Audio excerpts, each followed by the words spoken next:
The Freedom Flat is rated adults only and contains language that may offend some people. This is like a jam, okay? Like, this is what we're doing right now, and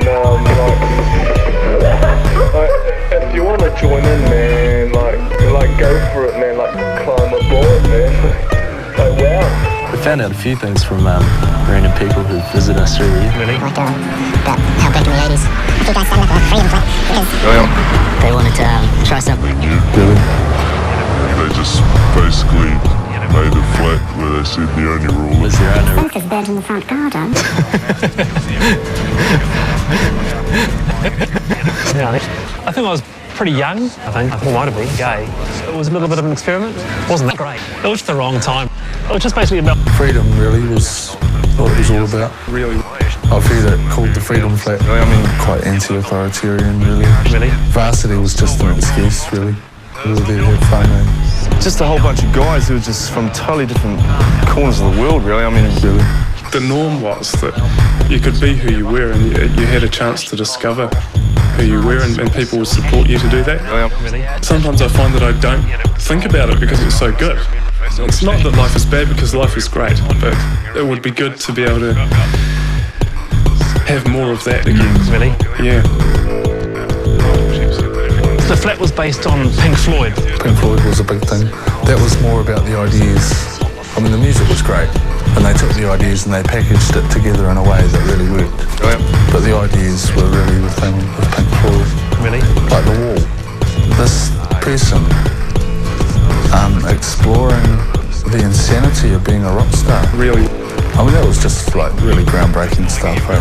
For musicians to actually be emotionally honest. Why don't you paint some bricks? You know, so I painted some bricks, you know, and then he said leave a gap in the middle because I'm going to paint some letters. And he never told us what it was for. And he wrote Pink Flat the Door in this sort of iconic lettering, beautifully written, just the way that the Pink Floyd The Wall lettering was. everyone just sort of put their own little mark on it.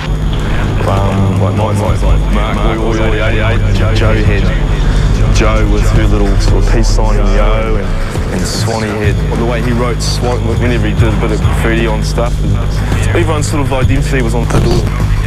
But that's to be pink, wouldn't it?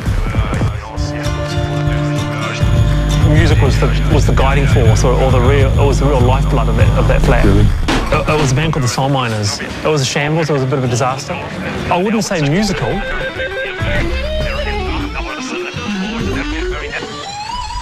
Calvin was a really quiet guy, just incredibly quiet and very, very shy.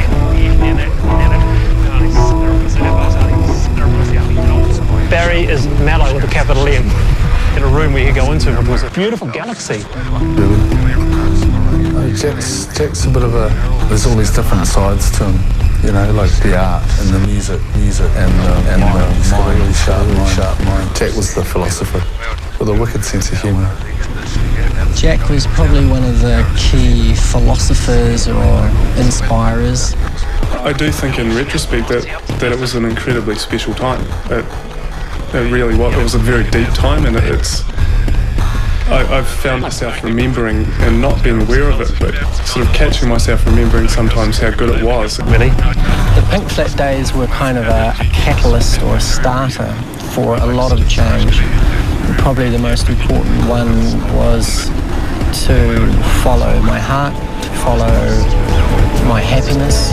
It probably was a time in my life where I was sort of going through that change of, like I left home, moved into this flat where everyone just sort of gelled. And so, yeah, it was a bit of a life changer. Really? I mean, it might be, you know, in the real world these days, working and stuff, but it still applies. Freedom is what it's all about. Really? We're getting older and it may not happen, but I think we could easily entertain the idea of moving back in. The front garden. Really? Really? Really? Really? Really?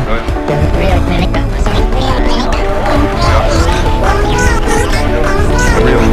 That's all.